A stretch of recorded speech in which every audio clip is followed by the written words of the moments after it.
जैसे डोली पीपर के पाती डोले कमरिया मोर छोटकी ननदी।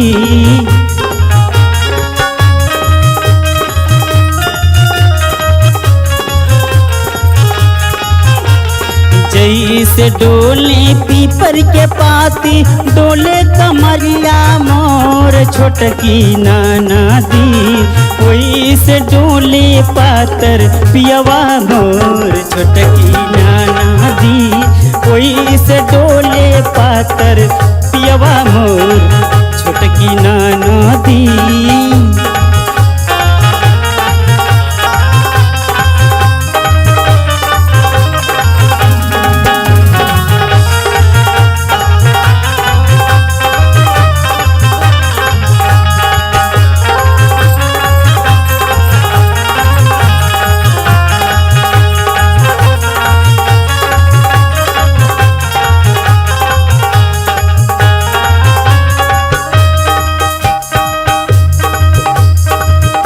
रतिया के फाट जैसे फटी सरकावता।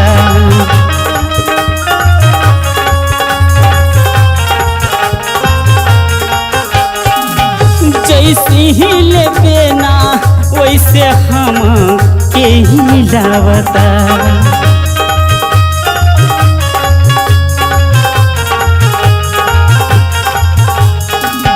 खटिया के पार जैसे पाटी चरकावता। जैसे हिले बेना वैसे हम के हिलावता। आनी तूफान के जैसे कहिया देला झाका झोर छोटकी ननदी। आनी तूफान के जैसे कहिया देला झाका झोर छोटकी ननदी। वैसे डोले पातर पियवा मोर छोटकी ननदी। वैसे डोले पातर पियवा मोर छोटकी ननदी।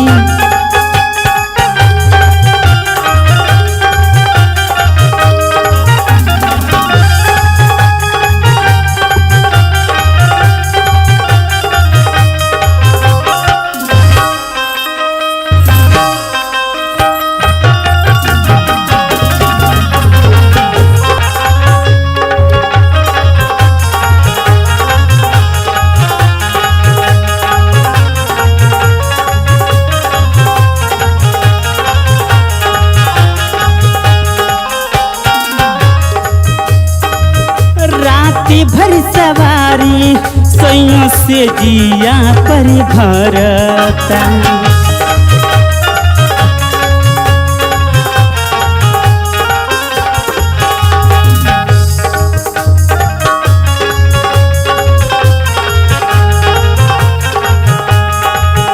राती भर सवारी सैया से जिया पर भरता।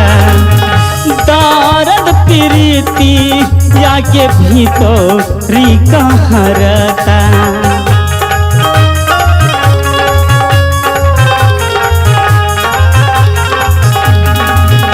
कहाँ दर्द करता हमके? हाँ अरे हमके तो बड़ा जगह जगह कुछ जगह दर्द करत बा ये राजा जी। तो के हाँ और दर्द जान था के देले बा? के देले बा? सत्या भैया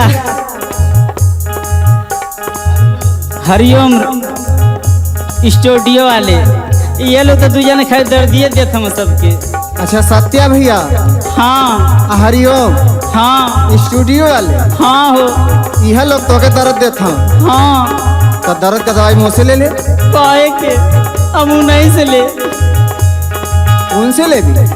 राती भर सवारी सैया से जी या परी भरता।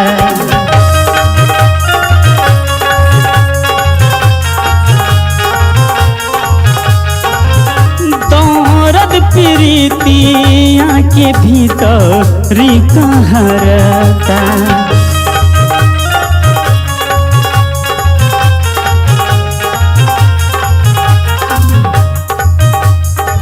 बोरिंग के जैसे रतियां हमके करो ताटे भोर छोटकी नाती। अच्छा का बोरिंग के जैसे रतियां हमके करो ताटे भोर छोटकी नाती। वही से डोले पातर पियवा मोर छोटकी नाती।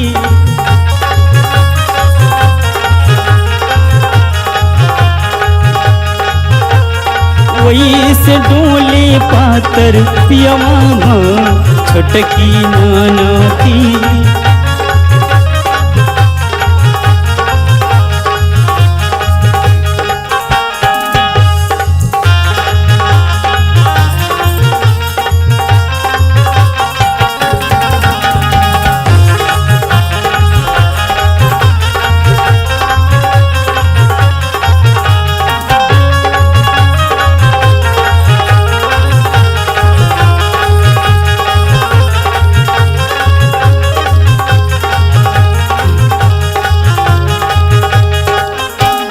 जैसे डोले पीपर के पाती डोले कमरिया मोर छोटकी नाती।